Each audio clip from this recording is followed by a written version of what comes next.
having us. It's a pleasure to hear from you. I really wanted to speak to you today about COVID-19 testing and the Daisy Health software. Hi, Kim. Great to connect with you again. Likewise.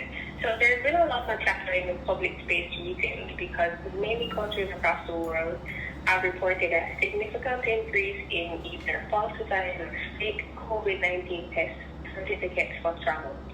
How can the Daisy software be used to reduce or even prevent persons from tampering with the test reports or creating fake reports?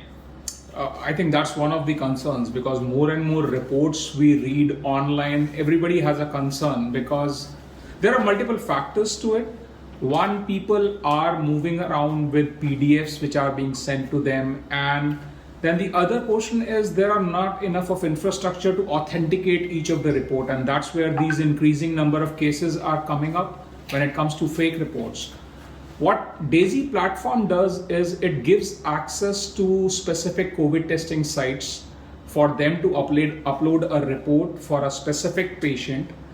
For everybody else, it's a view only screen so that they'll be able to see a report coming from a specific location, but they will not be able to edit it. And that's how Daisy software will be able to help and curtail that pandemic in a pandemic, which is people moving around with fake reports or trying to tamper with the reports for traveling.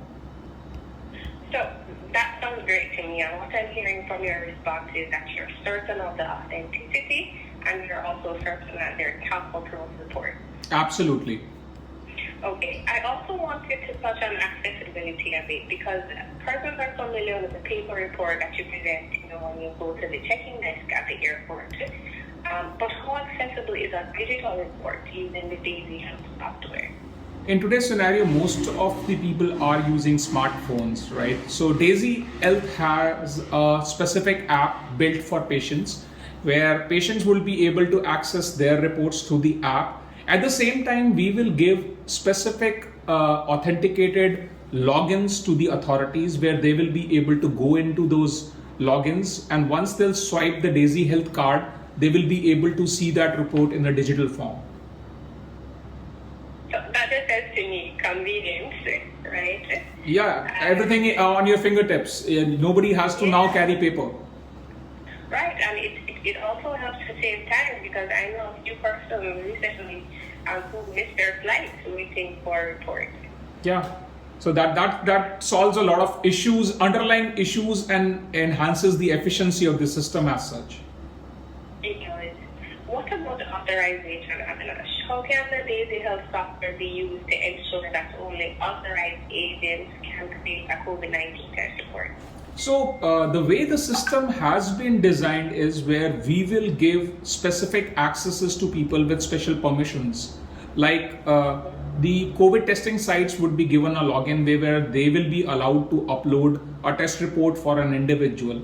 At the same time, for authorities like airlines or at airports or wherever it is required, access would be given to them to just see the report which is relevant for them to authorize an action.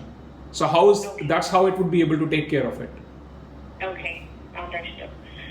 Is there a standard format for the COVID-19 test report? And if there is, how closely does the report generated by Daisy follow that format? So there are guidelines which have been laid down related to the COVID test report where it should be able to mention the details of the individuals, which are the basic bio information of an individual. It should also capture where the test is done. Apart from that, if the test is positive or negative, what type of test kit has been used to establish that test. So those are some standard things which have to be captured on a report, and Daisy platform, the report has been designed keeping all those things in mind. So it is pretty much near to the guidelines which have been issued. Okay, so it's pretty much on par with what the standard should be. Yeah, absolutely. Okay, before I go, I have one last question.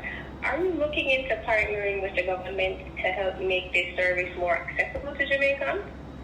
This is something which we have been working on. We are striving hard, And we're looking forward actually to work with the Jamaican government pretty closely so that all and different applications of it can be brought and can be made accessible to the general public. So that's our endeavor. Okay. That sounds great, Abhinash. Thank you so much. You're always able to share such a wealth of knowledge. And from the information you've shared today, Daisy Health Technology seems to be a great solution to a lot of the challenges we're now faced with as we all try to battle this pandemic. And I'm looking forward to more great things from Daisy. Thank you. Thank you. Thanks a lot, Kim.